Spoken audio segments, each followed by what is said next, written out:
नमस्कार दोस्तों आप सब कैसे हैं। आशा करता हूं कि आप सब ठीक होंगे। मैं अखिलेश सैनी आज आपके लिए एक नई कथा लेकर आया हूं, जिसका नाम है मन में संतोष। अर्थात संतोष व्यक्ति ही अपने जीवन यापन अच्छे से कर सकता है, नहीं तो लालच में ज़िंदगी भर लालची ही बना रहेगा। कथा शुरू करते हैं। पुराने समय की बात है। एक सम्राट था। उसका एक नाई रोज़ उसकी मालिश और हजामत करता था। इसके बदले में सम्राट उसे रोज़ 1 रुपया दिया करता था। उस समय 1 रुपया बहुत कीमती हुआ करता था। नाई उस 1 रुपये में अपना पेट भरता, दोस्तों को खिलाता और हमेशा संतुष्ट और प्रसन्न रहता। उसकी यह खुशी देखकर सम्राट को बड़ा अचरज होता था। नाई रोज़ अपना सारा पैसा खर्च देता था और रात को चैन की नींद सोता था। अगली सुबह उसे फिर 1 रुपया मिल जाता और वह खुशी खुशी अपना दिन बिताता। उसकी यह सरल और आनंदमयी दिनचर्या सम्राट के लिए एक रहस्य बन गई, क्योंकि खुद सम्राट अपने राजपाट और चिंताओं के कारण इतना सुखी नहीं था। एक दिन सम्राट ने नाई से पूछा, तुम हमेशा इतने खुश रहते हो? नाई ने मुस्कुराते हुए कहा, महाराज मेरे पास कुछ भी नहीं है, लेकिन मैं आज भी जीता हूँ और कल की चिंता नहीं करता। सम्राट इस उत्तर से संतुष्ट नहीं हुआ। उसने अपने वजीर से नाई की खुशी का रहस्य जानने का उपाय पूछा। वजीर ने कहा, महाराज इसका एक हल है, मुझे इसे आजमाने दें। वजीर ने एक रात 99 रुपये एक थाली में रखकर नाई के घर के बाहर छोड़ दिए। सुबह जब नाई ने थैली देखी तो वह चकित रह गया। उसने रुपये गिने और पाया कि उसमें 99 रुपये हैं।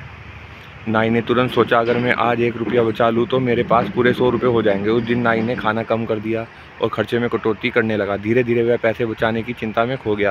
पहले जो नाई हर दिन प्रसन्न रहता था, वह अब हमेशा उदास और चिंतित रहने लगा। सम्राट ने एक दिन उससे पूछा, तुम आजकल खुश नहीं दिखते, क्या बात है? नाई ने अनमने भाव से कहा, महाराज सब ठीक है। सम्राट को समझ आ गया कि 99 रुपये वाली थैली ने नाई को चैन छीन दिया है। उसने वजीर से इसका कारण जानने को कहा। वजीर ने पूरी बात बताई। अगले दिन सम्राट ने नाई को बुलाया और कहा, सच सच बताओ क्या हुआ है? नाई ने कहा, महाराज मुझे एक दिन 99 रुपये मिले, तब से मैं उन्हें 100 में बदलने की कोशिश में लगा हूँ। इसी चिंता में मेरी नींद और खुशी दोनों छिन गई। सम्राट ने मुस्कुराते हुए कहा, यह 99 का फेर है जो तुम्हारी शांति छीन चुका है। पहले तुम संतुष्ट थे क्योंकि तुम्हारे पास कोई लालच नहीं था, लेकिन अब तुम्हारी इच्छाओं ने तुम्हें परेशान कर दिया है। तो कहानी से हमें यह सीख मिलता है, वास्तव में संतोष ही सच्चा सुख है।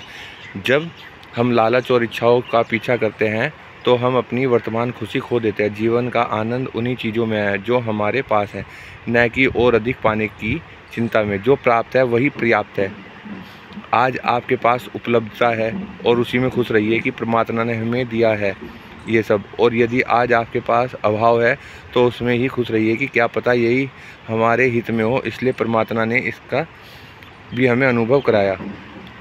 नित्य नेम याद करो शिव जी परमात्मा को। मस्त रहो, स्वस्थ रहो, व्यस्त रहो। संतुष्टि से बड़ा कोई धन नहीं और कृतज्ञता से अच्छा प्रार्थना। धन्यवाद दोस्तों। आपको ये कथा अच्छी लगी है तो लाइक कीजिए, सब्सक्राइब कीजिए। धन्यवाद।